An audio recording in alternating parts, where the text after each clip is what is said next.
Hello friends, welcome back to my blind playthrough of Planescape Torment. This is episode 44, I believe, and we are still here in the Sensorium, experiencing some extravagant sensations. Now, which one will suit me this time? I think we've done a vastly important secret and horrible regret, so I think nothing but shock and a rise to seething vengefulness will do. Excellent. Okay, 2 rooms counterclockwise. Let's see if I can remember how this worked again. Right. Violet, huh? Hang on, so which one is Violet again? Is it this one? I believe so, yes. This is Vengefulness. You stand somewhere in the nether regions of the plains, a sweltering place where the ground is beaten copper and the sky is of brass.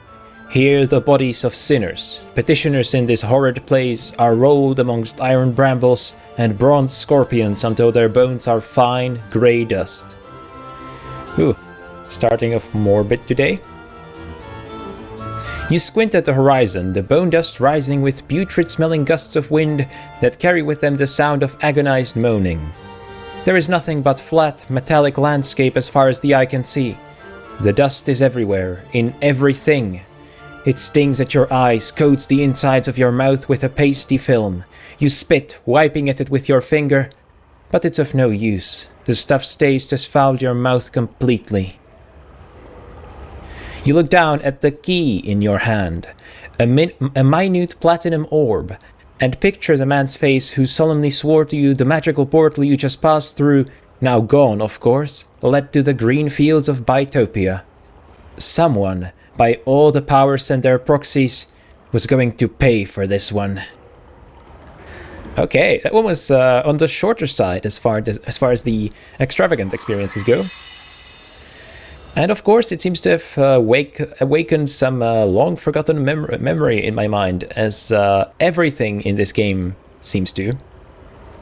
Another session, extravagant, slowly dawning horror. What a wonderful experience. I didn't read it again, did I? I think it will be here, though. Yes. Slowly dawning horror.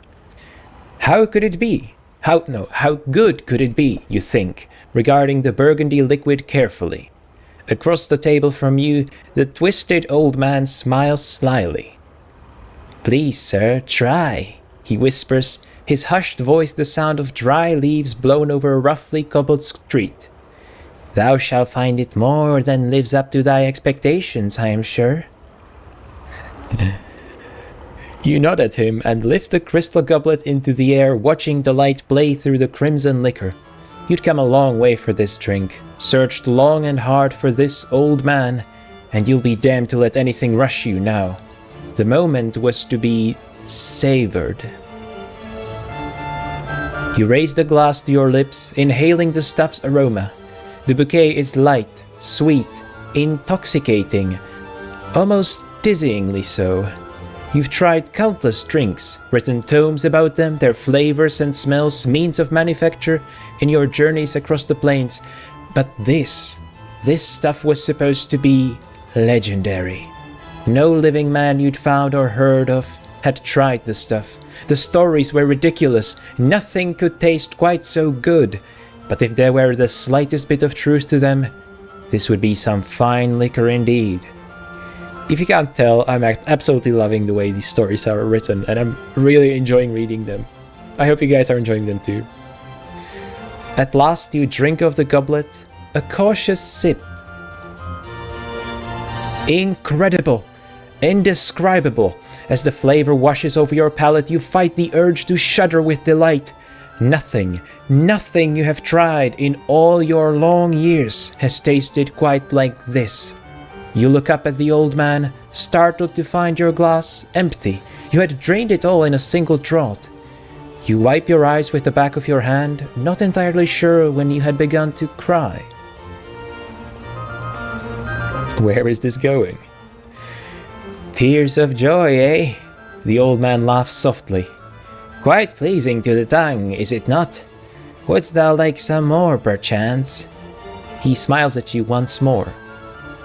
Yes, if I might. Surely, he replies, refilling your glass. Try as you might, you cannot resist downing it in a single gulp. You thrust your finger into the goblet in an attempt to find some last hidden drop of the stuff. Several times more does he fill the goblet, and each time you gulp the stuff down as a starving man would devour a feast, unable to control yourself, to deny yourself another exquisite taste of it. He chuckles softly once more.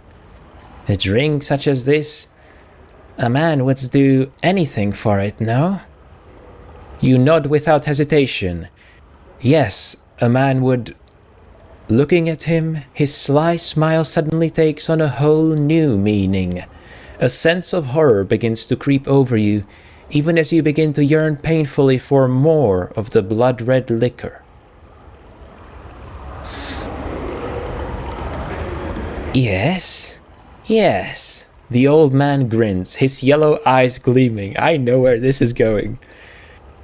A man would do anything in the thrall of such a drink, even the most terrible, the most heinous of deeds, as thou shalt see, my newest servant. Oh, that was so good! Man, the writers must have loved those. I can imagine just... It obviously it began with the prompt, right? They knew what sort of feelings they were supposed to write about, and then they had to invent this whole story, which gives you so much freedom because it has nothing to do with anything else. It's just a way for you to do something fun and put it into this game, and man, I'm loving those stories. I keep saying they, but I'm pretty sure the head writer for Planescape Torment was Chris Avellone, right? And I'm not sure if he had any co-writers. Well, he probably did. This game is supposed to have like a ridiculous amount of dialogue, as I'm continuing to learn. So I guess, but he is supposed to be like the lead writer. So I'm not sure if he wrote this stuff in particular. But honestly, these are some really fine write-ups. I will gladly pay 50 gold for each of them, or 50 copper. Unfortunately, we are nearing the end. I think we have 2 left before we're completely done. Indescribable frustration. Reddish orange, So that would be up there.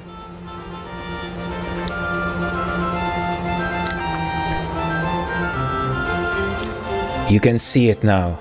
The crown of Hathon gleaming upon a marble pedestal. No more than 20 strides away it is. With it you could wrest control of the armies of Ethnopolis away from your treacherous brother and restore your father's kingdom. A fool your wretched brother was. You smile grimly at the thought. To leave the king's only daughter alive, thinking she could do him no harm. A sound. The creak of leather sandals, the softest hiss. Over there by that 3rd pillar. She was close now. Bolafi the Medusa, jealously guarding the crown her servants had stolen for her so long ago. Crouching behind a wide pillar, you wrap your hand tightly around your trusted, thrice-blessed javelin. With your helm of swiftness and the 100-mirrored shield, even a beast such as Bolafi would be no match for you. Any moment now she would round the pillar and meet the sight of you. Even if she turned away from the shield, your javelin would surely find her throat. I don't want to be wrong, but I'm pretty sure this story is referencing the story of Perseus. Was it? Was that the hero's name from the Greek myths? I can see. I think he also had a javelin and the mirrored shield and fought a beast, which was in his case Medusa, right? So I think this is what this little story is. Suddenly, there is a gentle touch on your shoulder. You gasp, spinning around to face, of course, the Medusa. Accepting the inevitable, you only have time to loose a piercing cry of frustration before your lungs and every other part of you solidifies into cold, grey stone. Okay, it actually contained Medusa, this story did. Interesting. Oh, Athenopolis or Athenopolis, is that Athens? Is that like the actual Greek Athens? Is this just like straight up lifted from the story, or maybe with some names just changed up a little or added here and there? But it's essentially a similar story, though of course that the Perseus' story doesn't end with him dying, right? Or solidifying. Well, we have one last one ahead of ourselves, and then we will see what we will actually do today. Lycanthropy. Oh, love it. Larger chambers, one room counterclockwise, it's blue-violet. Okay. Blue-violet is that... Oh, it's gonna be that one, isn't it? No? Okay. Turns out I just don't know colors. Suddenly aware that the hour has almost come, you leap from your bed and run flying from your cottage and into the surrounding woods. Stumbling in the dark, you come to a small moonlit clearing, the one you had found last week and decided to use tonight. You hastily strip off your clothes, sit in the long grass, and wait.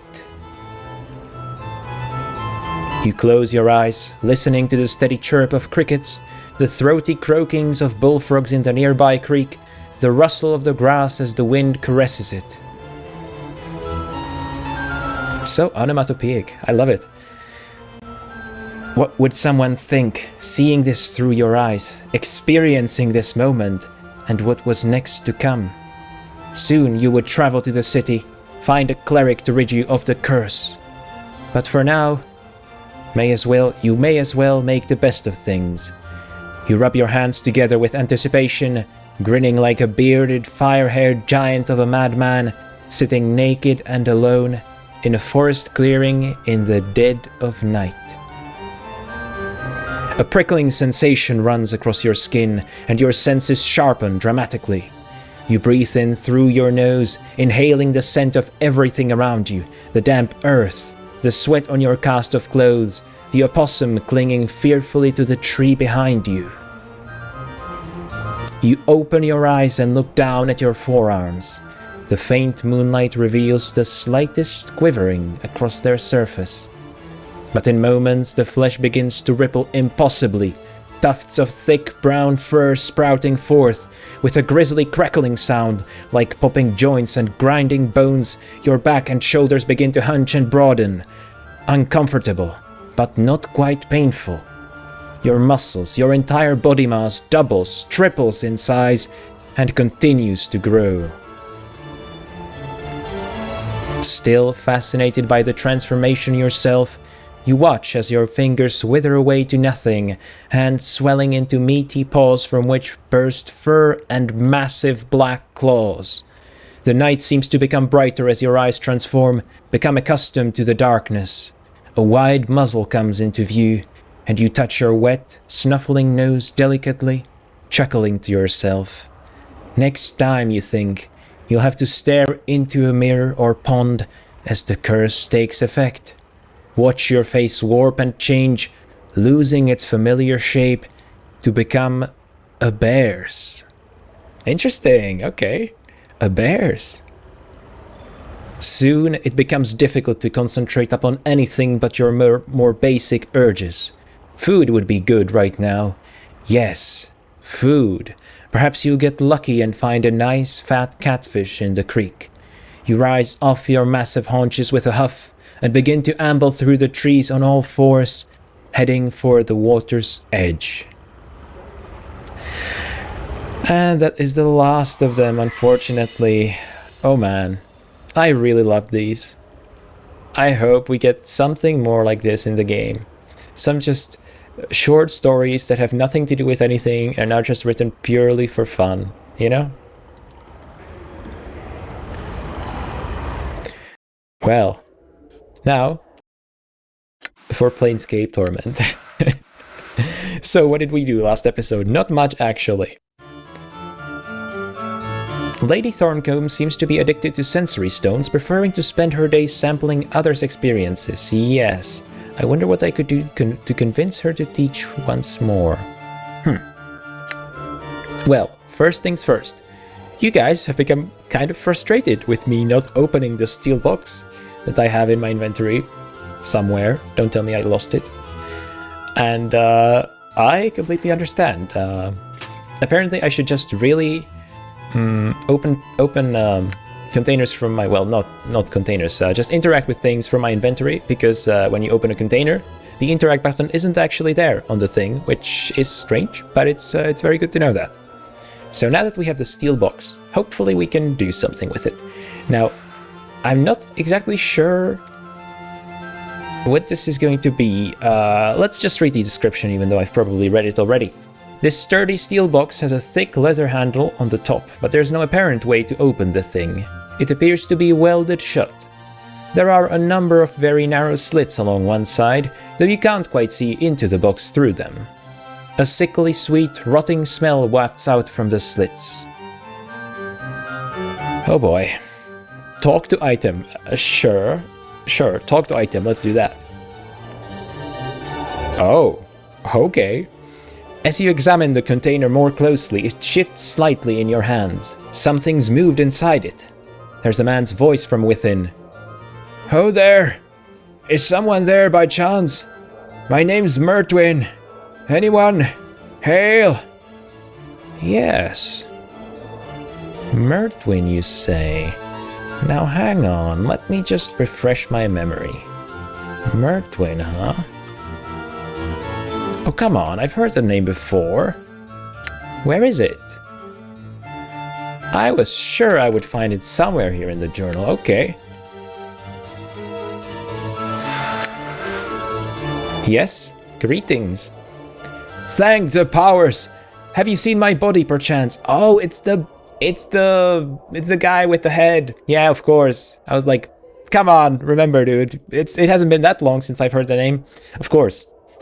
Have you seen my body perchance? It's hard to miss him. Stumbles about with a silly wooden head on its shoulders. He must have worn his feet down to stubs looking for me, and by now. Yes, I've seen him around. In fact, he might be a couple of meters from where we are, actually. My good fortune, then. Could I persuade you to return me to him, good sir? Oh, come on. I don't want money for that. I'm not that kind of a person. I only ask for money of people who can afford it, you know? Updated my journal. How splendid. I thank you kindly, then, sir.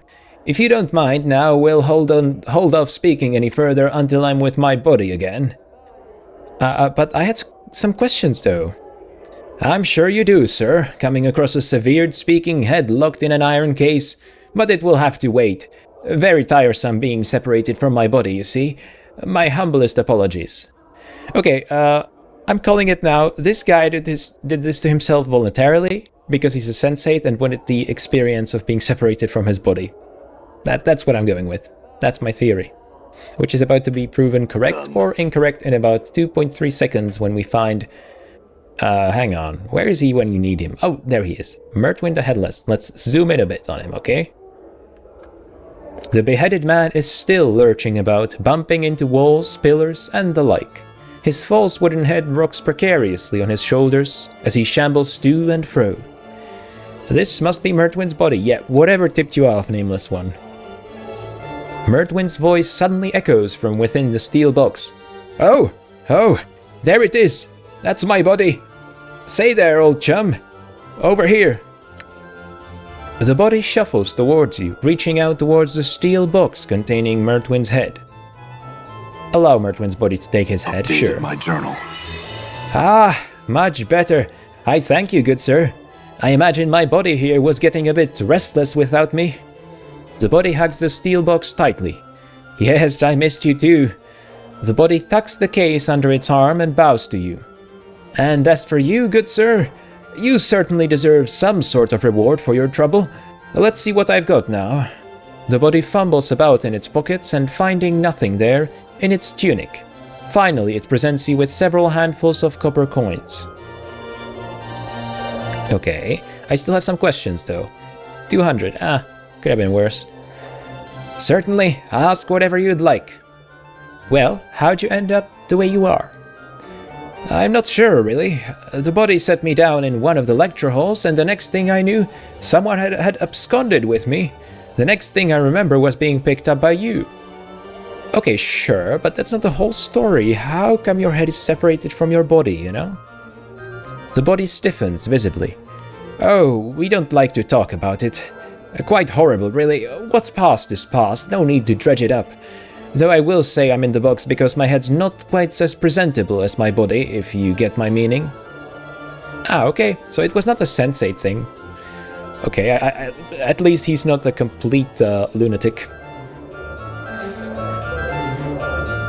What are you doing here?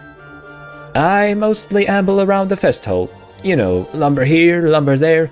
I'm not a sensate, mind you, but I just like to watch all these different sorts of people milling about. Okay, so he's not even a sensate. And what do you know about this place? Give me your unique perspective as an outlander. Why did I say outlander? I've been playing too much Morrowind. Mertwyn sounds confused. Doesn't everyone know about the Civic Fest Hall? Well, it's the faction quarters of the sensates, and perhaps more importantly, it holds their sensoriums. Yeah, I don't really think I need to ask about these, but the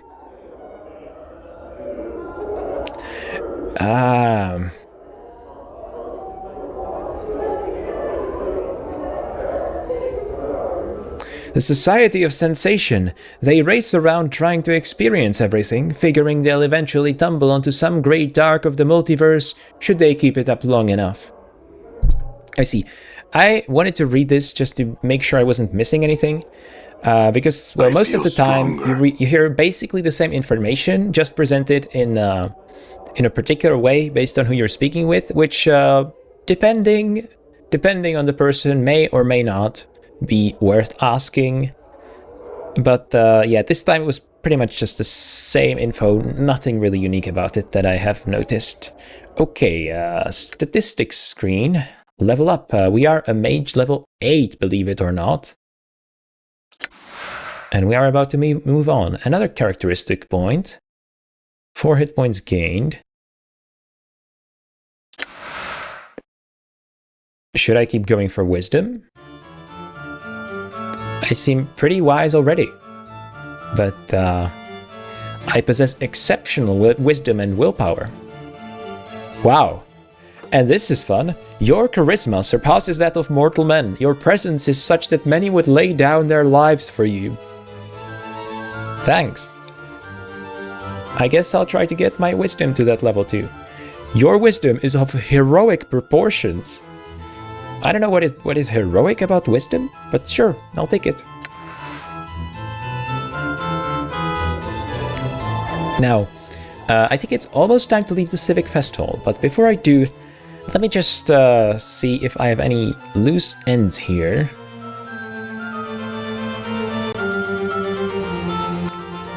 Vivian's personal scent? Not really.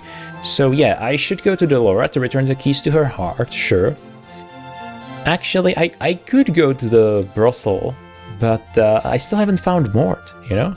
Apparently it's really good to bring Mort along with me, which I can imagine that's the case, so that's kind of why I want to do it.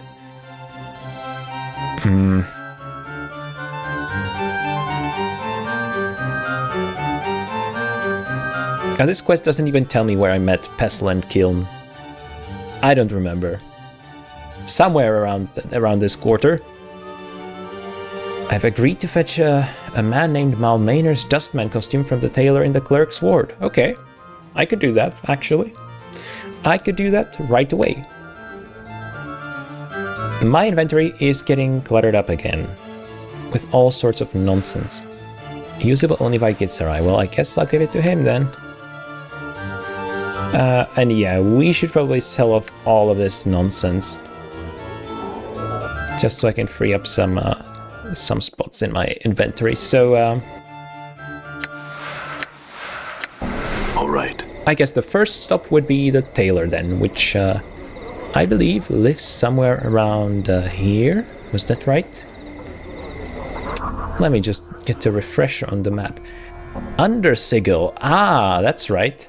And that's probably where we would find the skull for Lothar, right? So that's definitely... I guess that's where we will go in this episode, unless something pressing comes up. Goncalves, my friend. My hard-working friend. Goncalves sets down something he was working on and nods to you. Wow, he does! That's character progression. I had to wait a long time the first time I was here. You come again, sir. Good. What can I help you with? Questions? I hope this about garments and the like. I shan't answer anything not concerning myself or the store, you know. Well, I wanted to pick up a Duskman costume. You are in luck then, sir. I happen to have one available. Its cost is 30 copper commons. Wow, that's pretty cheap. That's actually way less than even a single experience, a single extravagant experience at the sensorium.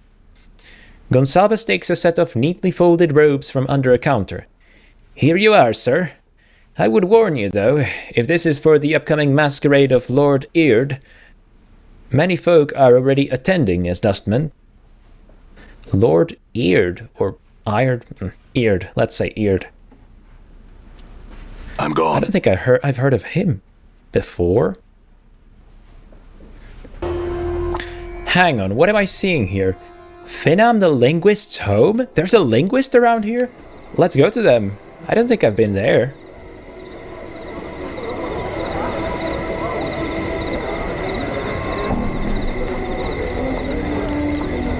Is this the one? I think it is.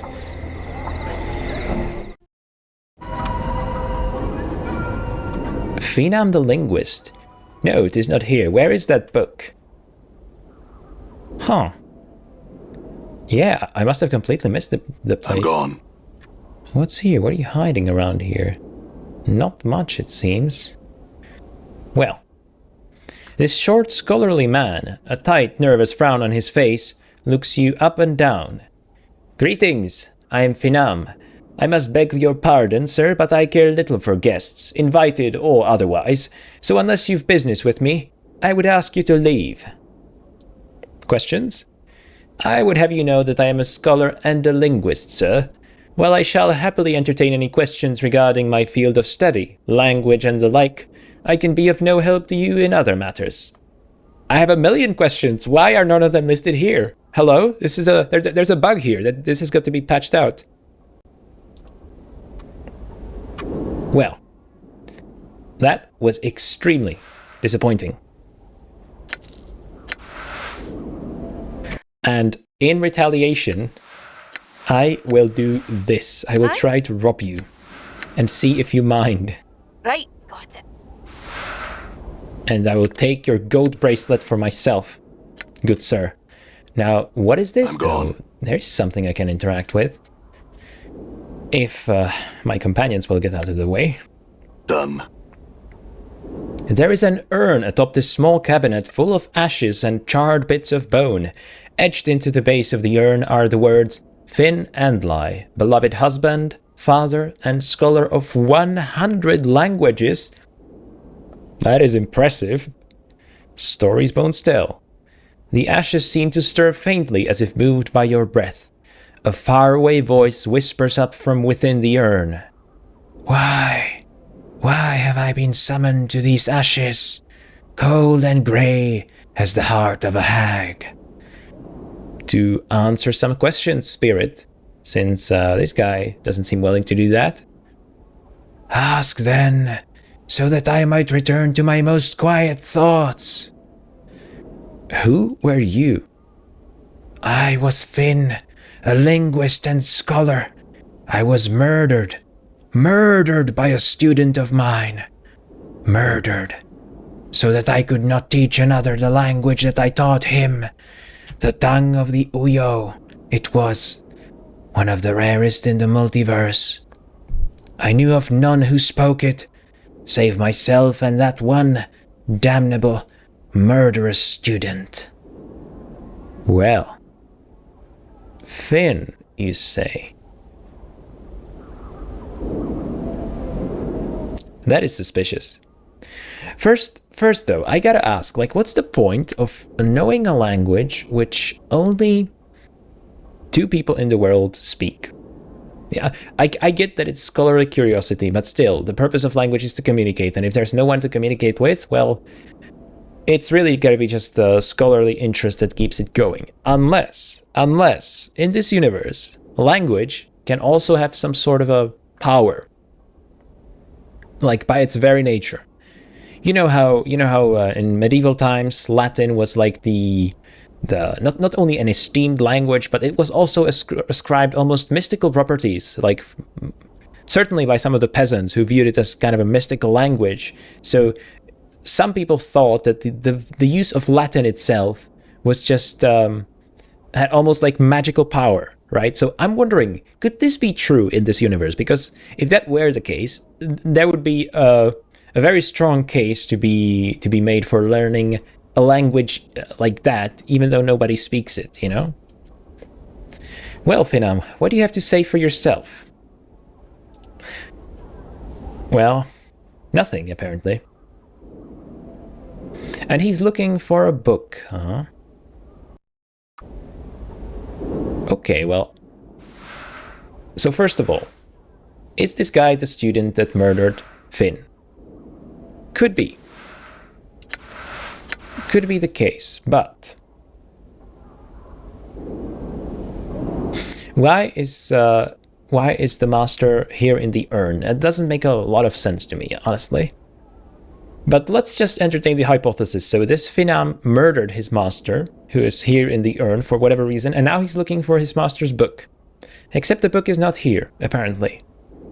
So, the only thing that I should do right now is find the book. And I have no idea where it might be. And we are getting attacked. Right. Let's see how we fare without our living shield. Let's try Ice Knife. I see them all in one place, so let's see how that works. Okay. Well, it only hit one of them, but it was pretty good. I can do it the second time, though. All right, let's focus our damage. Rock sings true. Who just did 20 damage? That was impressive. Someone just did 20 damage. And they keep critically missing. Oh, this works. And now there's a shadow here? Okay, what is this? What is this? They gang up on us. Oh no. You and your dagger. I guess you'll just stay here and watch. Well, there we go. Managed to do it just fine. And oh my god, there's so much loot. We can't carry that. We gotta find ourselves someone to buy that off of us. The Curiosity Shop, maybe? Would that possibly be a place to sell something to? Hang on, the Curiosity Shop. I don't think I've been to the Curiosity Shop, have I? Maybe I have. Nope. This is a completely new place. I thought I had explored this entire place already. Okay. So we have Standish and Vrishchika here? Vrishchika here? Who seems quite blue? I don't think I've seen anyone like her, actually. If it is a her. Shelves full of mugs, plates, books, decanters, candle holders, and other bric-a-brac. Most are of strange metals or minerals, and many of the books appear to be bound in flesh. I hope it's not my flesh, for one. An empty book holder holding a set of invisible books. Oh. 3 orbs which resemble nothing so much as large colored pearls. They tremble slightly at your touch and give off a faint warmth. Several very large teeth. A dozen smaller ones lie stacked on a shelf above them. Shelves full of stuff, okay. Done. Well, there are some curiosities in this shop. The question is, can I buy any of them? Standish. This downtrodden little man scurries about the curiosity shop, dusting, cataloging, and moving things about for the place's proprietress. Ah, okay. You notice he smells faintly of onions. He glances up at you nervously as you approach him. Please, sir, I cannot speak with you I've work to do and my mistress simply won't allow it. Oh, I kind of assumed that you were like the shopkeeper because this initially looked like a counter to me, but of course it's a shelf with the stuff, right? A few questions. I'm sorry, sir, but I can't.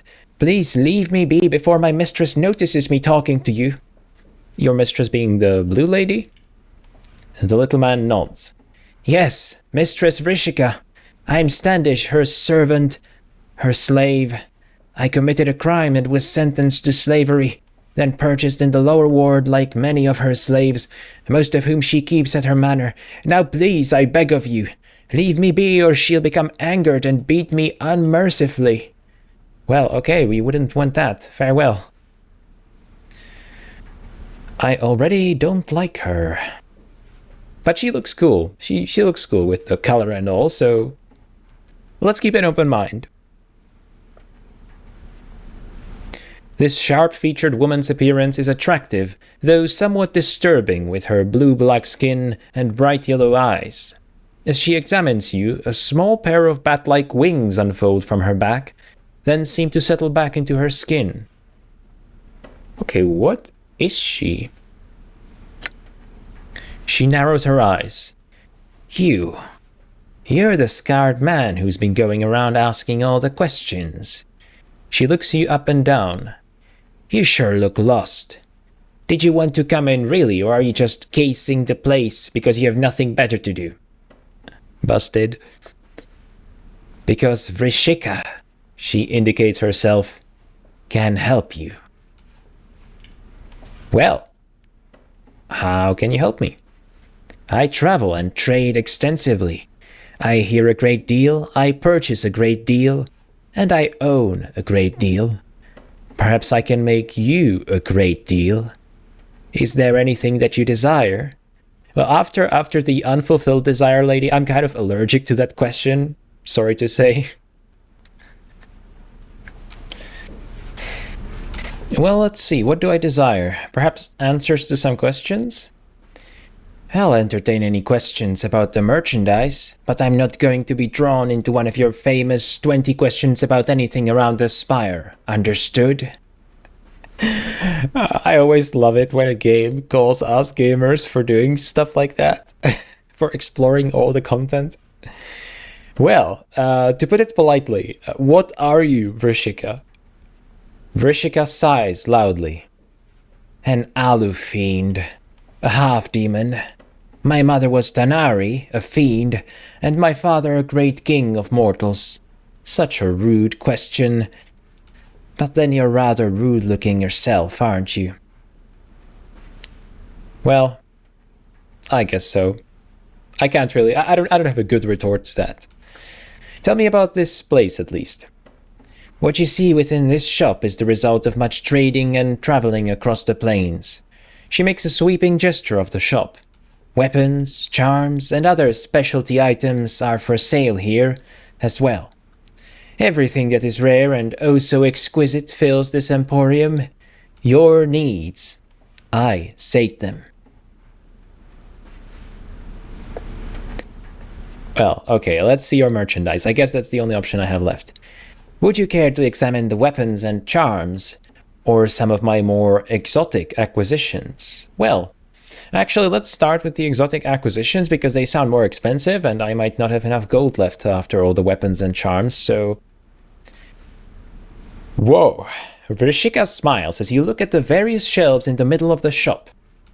If you see nothing that you like here, there are more items towards the front and the back of the store as well. Well, the fiend's tongue. You examine what appears to be a tongue floating in a jar of brine.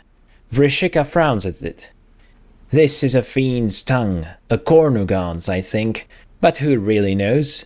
It's said that placed into the mouth of any living thing, it will give the ability of speech, even if there was none before. I'm selling this oddity for only 66 coppers, should you want it. That's actually suspiciously cheap, isn't it? I'll take it. Yes, Vrishika purrs. A wise choice. The copper you pour into her hand seems to disappear the moment it touches her palm. She hands you the item. Please enjoy your newest acquisition. Let me just see how much stuff, how much space I have in my inventory. Because I feel like I need to organize a bit. So, I have some quest-related items here. I can only have... No, I can have more than 6. Okay, let's stack these. I have some important quest items here that I need to isolate from all the other nonsense. This is a blood charm and a heart charm, so these two are different. Let's just give all the jewelry to Anna. Ingress's teeth. Yeah, I'm saving that for Mort. Not sure what I'm gonna do with the pipe, the room key. It's not that important, but I gotta keep it still. Ragged note from Farad. Beware shadows, beware places where the night lives. They wait. There is no natural darkness, only shadows. Well, the capitalized parts are a bit suspicious, right? If you put them together, you get shad, live, douse.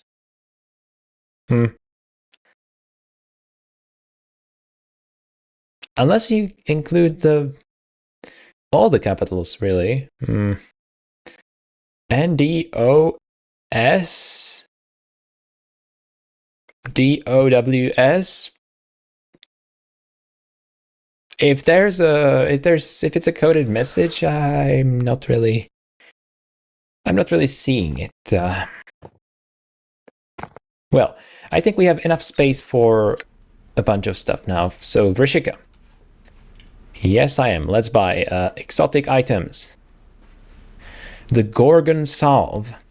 You examine a bottle labeled as Goncalves. Vrishika holds it up for you. I traded for this with some sword-slinging prime worlder. Perseus, I think, was his name. Okay, seriously, is Perseus fully canon in this world? This is too much Perseus for one episode, you know? Smeared onto the surface of any being turned to stone, it will revert them to flesh. Only 100 copper commons. A bargain, considering how handy it might come in should you ever find a friend of yours transmuted to rock. Okay, crazy thought. Crazy thought. What if I could visit the place where the experience that we had took place and unsolidify the person through whose eyes we were seeing it? Is that too crazy? I wouldn't put it past this game, but it is quite crazy. I don't think it's very likely, but it's a fun idea.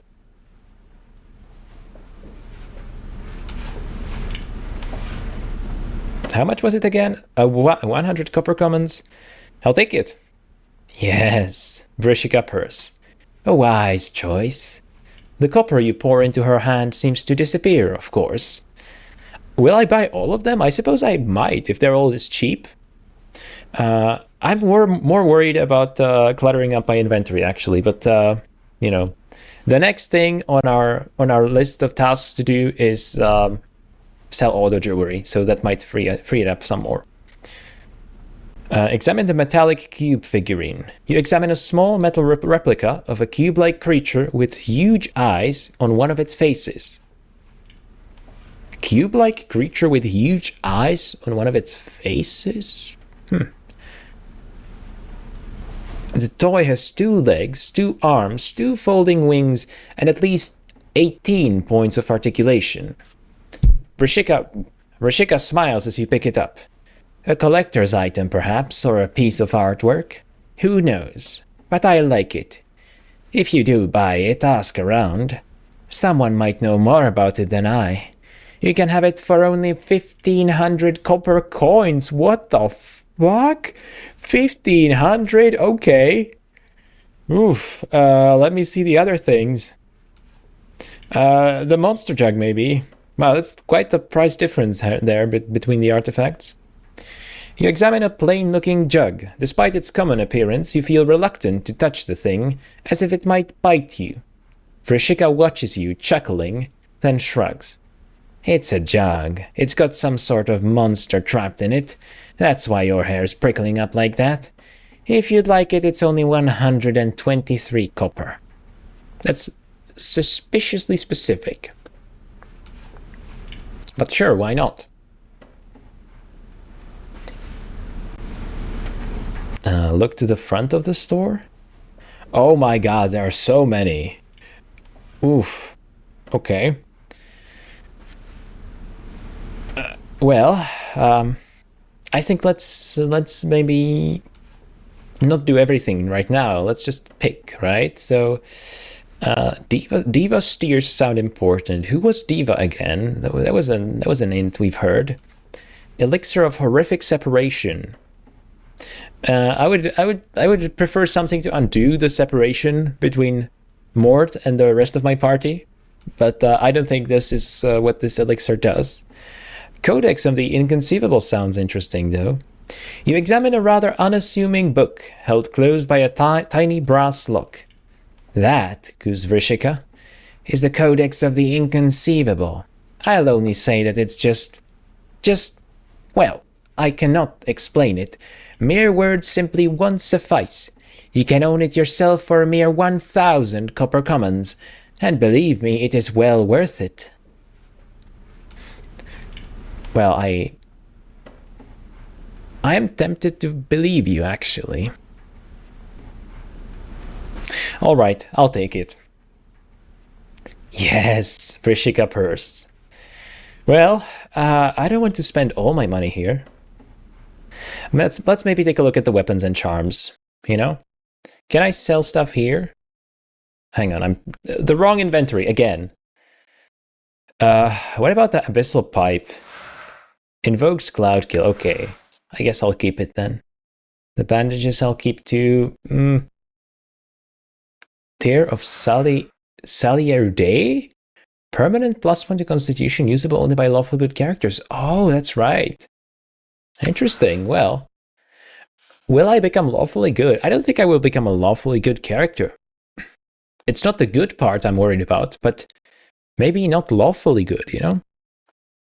So maybe I should just sell this. We'll see. For now, I will sell all of this, though.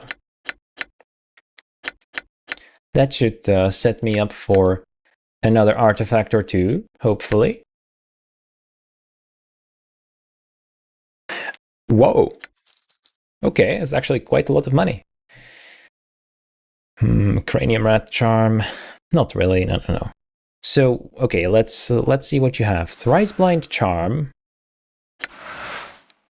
That's pretty self-explanatory, isn't it? Raise dead. Yeah, so basically one of consumables which let you... Oh, this is interesting. So there's a scroll of cloud kill, which presumably does the same thing as the abyssal pipe, except it's half again as expensive. Spider bracelet. Oh! Usable only by thieves and... Plus 25% resistance to all normal attacks. Plus 10 to base HP. That is pretty good though, isn't it?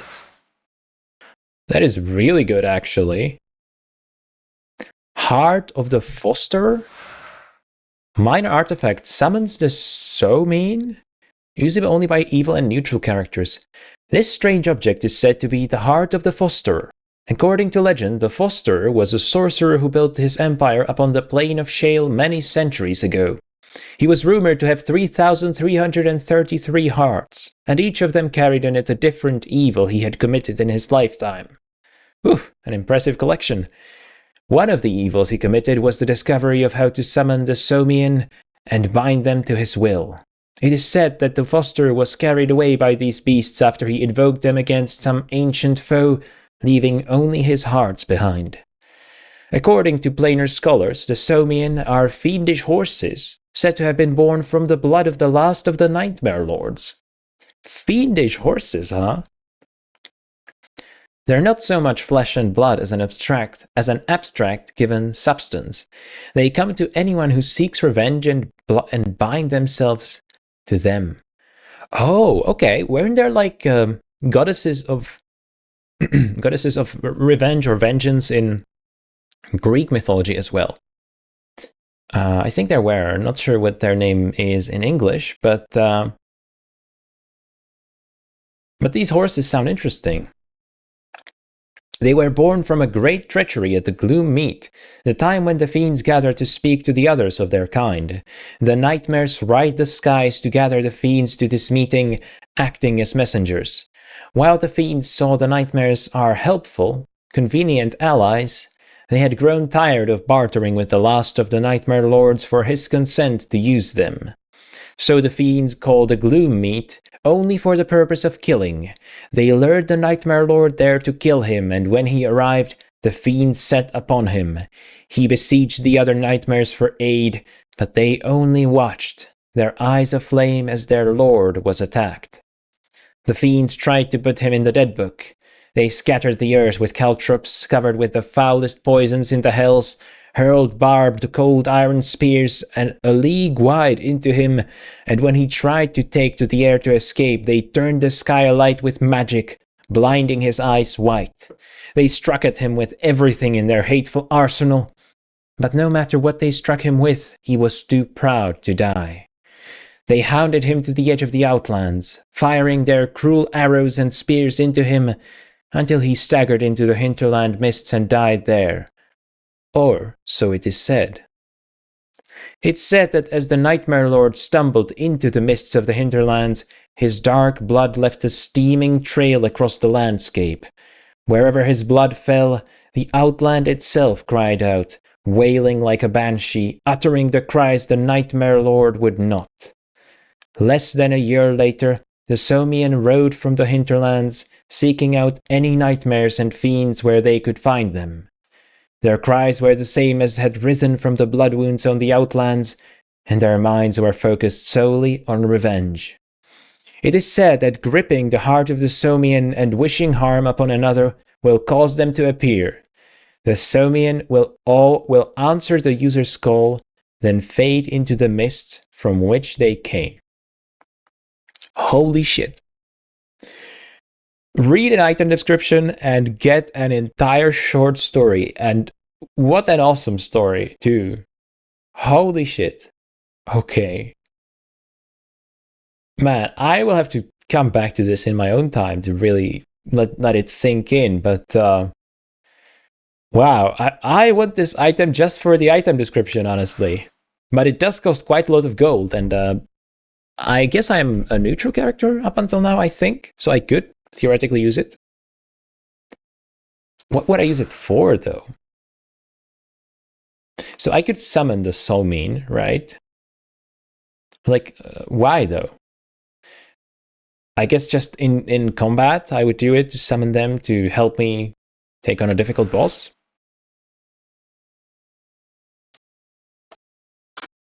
Man, there are so many interesting artifacts here. Let's see. Okay, this is the stuff I sold. So this is actually the most expensive one. Let's go from the top then. Ashes from the Pabulum. Summons Trellons, whatever those are. And it's not usable by mages. These ashes are all that remains of a school of illusionists called the Pabulum. According to their expedition logs, they traveled to the Plane of Shale in search of the lost works of the Fosterer, a powerful sorcerer who once ruled an empire where the Plane of Shale now lies. The naive illusionists were successful, and they stumbled across one of his lost works, a hive of vicious creatures called the Trellons. The remains of the mages were found days later by two barrier scouts, and were burned over a pyre as a symbol of their folly. To unlock the power of these ashes, one only needs to stir them with the index finger of the left hand, then sprinkle a pinch of the ashes into the air in a circular pattern. The smell of the remains of these dead mages is said to cause a Trellon to appear to serve the user. No one knows where the Trellons originated from, but they seem to combine the worst characteristics of demons and insects. They seem to bear an insane hatred for mages, but the reason for this is unknown. Okay, these items sound super cool, honestly. They sound godlike in power almost, like these beings that I can summon using those items. They are definitely not to be messed with. Dreadbond. Usable only by fighters and living creatures. Am I a living creature? Do I count? I don't think I do, right? I'm not sure, honestly. Legend has it that this bracelet was created by Nasek the Sadistic. Tiny razor-sharp spikes cover the entire surface of this item, injecting small amounts of rare reagents into the bloodstream of the user. The effect of these chemicals causes the user to feel a constant adrenaline rush of strength. The lens of inherent viciousness. Damage and missile weapons usable only by Modrons? What even is that? I guess there's like a Modron companion, but I have no idea what that means. Is that a race? I guess it's a race. This snap-on magnifying lens somehow seems inherently vicious to you. You can't really explain why this is. You have a strange feeling it's looking at you sometimes, sizing you up. Alright. And there's a regular old magnifying lens, also usable only by whatever that is. Plus 10 to lore skill, okay. Angleless eye. Oh, that's something that I could buy, right? Change my eye. Armor class versus missile attacks, but negative to crushing bonus. Okay.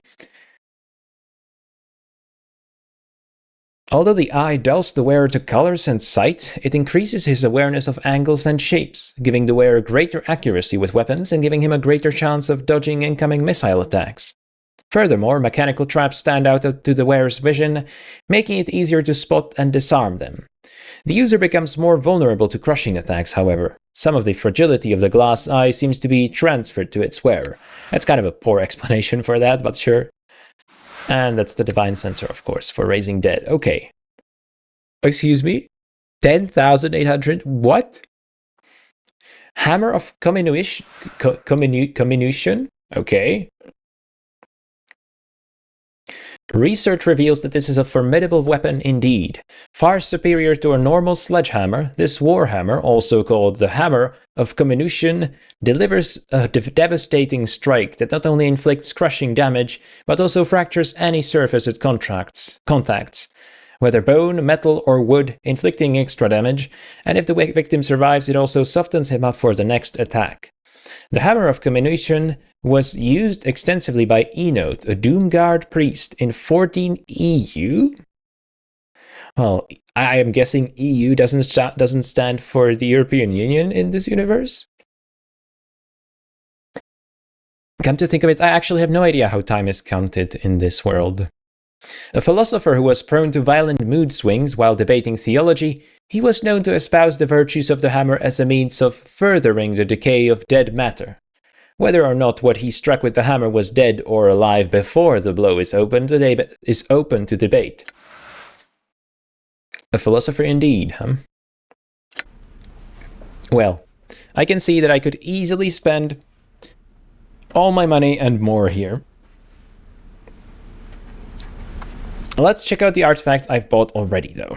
Let's see if any of them were, well, worth it.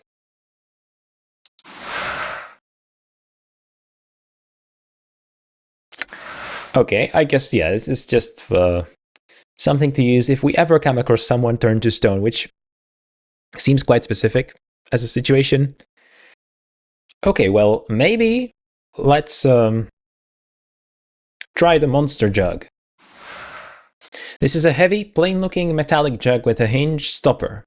Despite its common appearance, you feel reluctant to touch the thing, as if it might bite you. You've been told there's some sort of monster trapped inside of it, but peering into the jug's mouth reveals nothing but inky blackness. Well, if I'm going to spawn the monster, I guess I'll do it right here in the curiosity shop. Upend the jug, see if anything comes out. At first, there is nothing, but then a black, viscous liquid begins to bubble out from the jug's mouth, forming a slimy pool of steaming, tarry filth on the ground. As the jug begins to dissolve in your hands, the pool begins to writhe, throb, and rise, to form a tall, hideous creature. Hopefully it's a new companion. I'm not holding my breath, though. What the? Oh, nah, it's attacking us. It's a Geralith. Of course it is. How could I have not known that, you know? So, Dakon,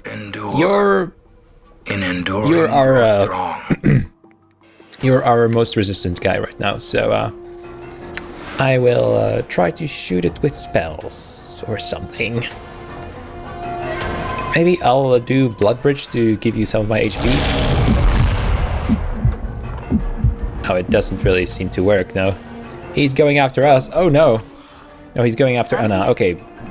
That works, I suppose. I hear your words. I will hear you. Dagger's not working. Oh, he's... Of course he's immune to the Alright, weapon. well. Okay, so he's only... Oh, this is bad. He's only Done.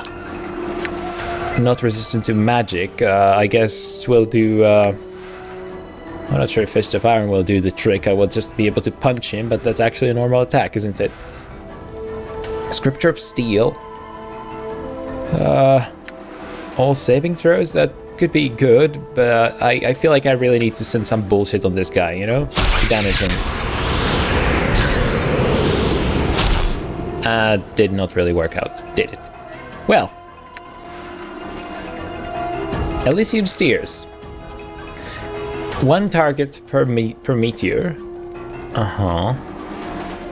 Any single target. Hang on, can I cast all of these? Oh, anyone takes a... Okay, whatever. I was gonna say, can I cast all of these on him? I'm not entirely sure if I can from that. But let's try the blindness thing. That seems to work pretty well on powerful creatures. Sometimes. And do perhaps... am I gonna waste all my spells here? Yeah, I guess I am. I can just rest, you know? Chromatic Orb, of course. Well... Magic resistance 31? What does that mean exactly? I'm not quite sure if that means that I hit him or not. Huh. Well... Axe of Torment, maybe? Oh, of course I can summon the Battle Axe to do striking. Okay, let's do that. Oof, the flashing lights. Damage 3? After all that? Okay. Jesus Christ, what have I summoned? This is not good. Anna is not even... I don't think she has any way to do damage. Otherwise, I would have her do something. But like, I can do Cloud Kill. That's gonna kill everyone here. I can improve my lore skill. I'm sure it's gonna be super useful right about now. Fist of Iron it is, I guess. Let's try and hit him or whatever. If that's gonna work. Oh my god. It just killed me like that? What the hell? Didn't really think you would death. Okay, round 2.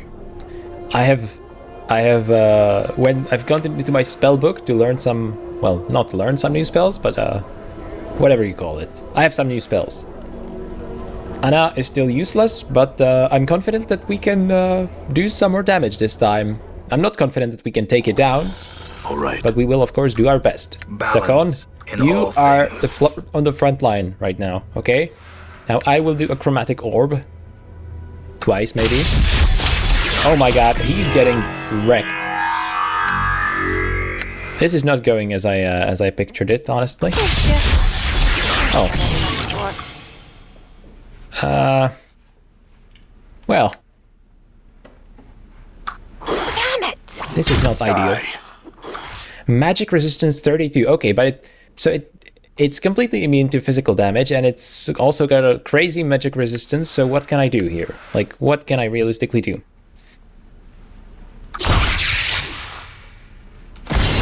Cast Axe of Torment, I guess. 1 damage for that? Are you shitting me? Okay. Well, it didn't work, but I'll do it again. Dagger's not working in this thing.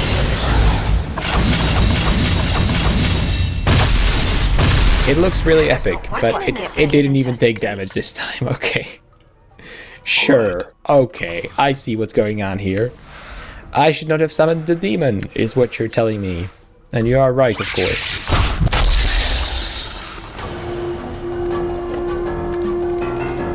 Did that even do any damage? I didn't see it.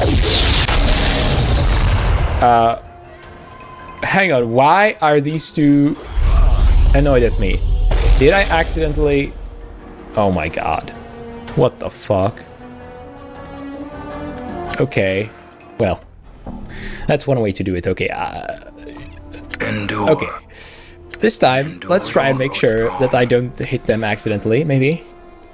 So, how do force missiles work exactly? I didn't see it that time. Okay, didn't seem to mind, so it's okay, I think. Critical miss. Seemed like a right enough sort. Boy, this is a tough fight, isn't it? Elysium steers. Yeah, sure. I guess I'll try it.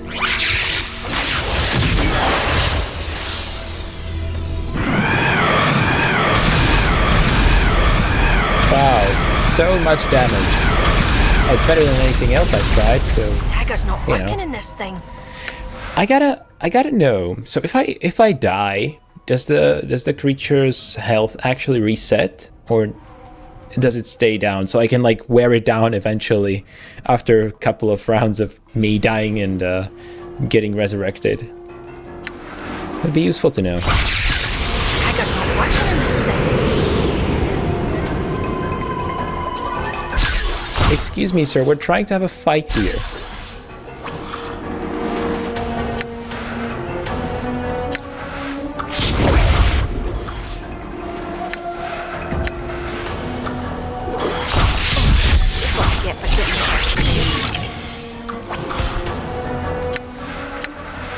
Spell got disrupted. Damn. Well, this is just embarrassing. Mark, don't let it end like this. It just ended. Worse than... Attempt number 3. It's not even in the room anymore. It's just hiding there in the corner. What are you doing over there? Okay, I don't know. Force missiles seem to do the job quite well.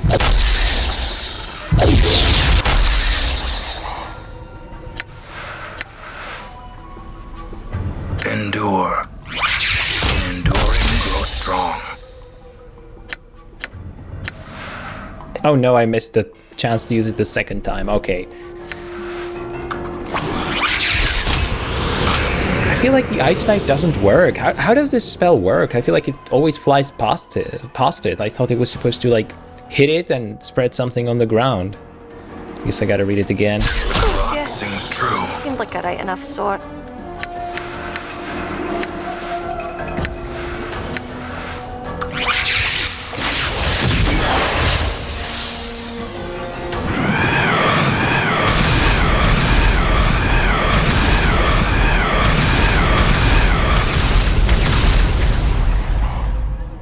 That whole thing did 4 damage? What the hell? Done. Okay. I'm not having fun anymore. Dagger's not working in this See, I wouldn't push it, but the thing is, all of our stuff is here, so we gotta... Oh, I guess I could come in here and not attack it, actually. It didn't seem to attack us until I did it, so... maybe, just maybe, I should concede my defeat and wait until we're better equipped to fight this thing.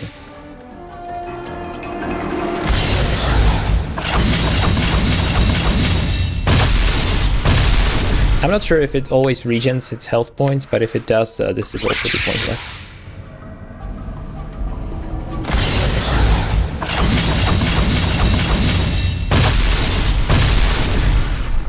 Save versus death?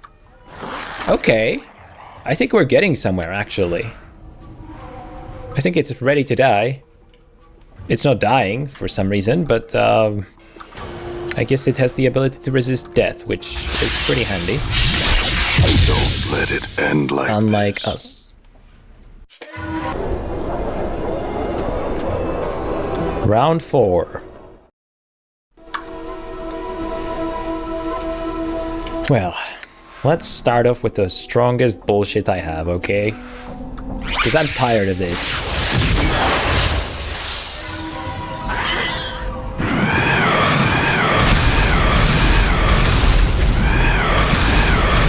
Strongest bullshit I have, my ass.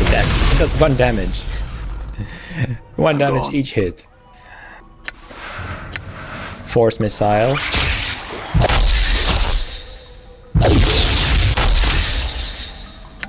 I guess at least this will teach me which of my spells are very good at damage dealing, if nothing else. Yeah, he seems to be taking quite a lot of damage now. I mean, so does Dakon, but that's to be expected. Axe of Torment, I guess.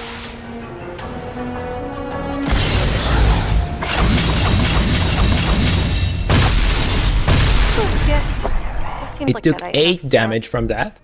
That is crazy. That's never happened before.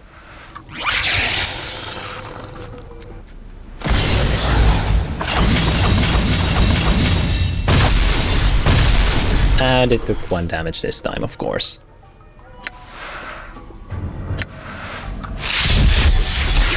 Dagger's not working in this thing.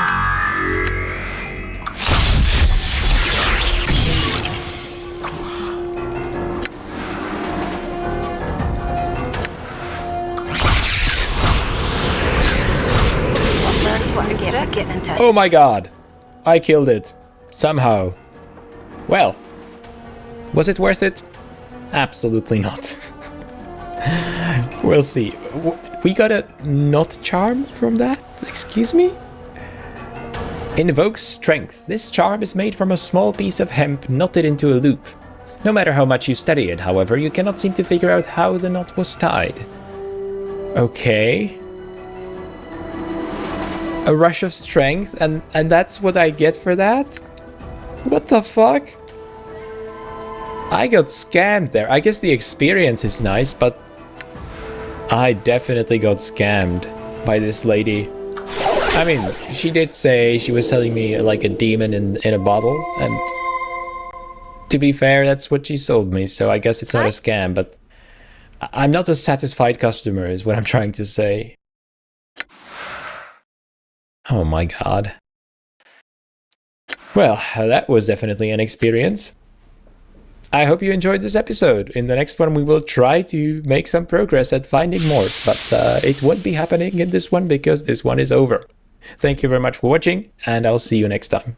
Bye.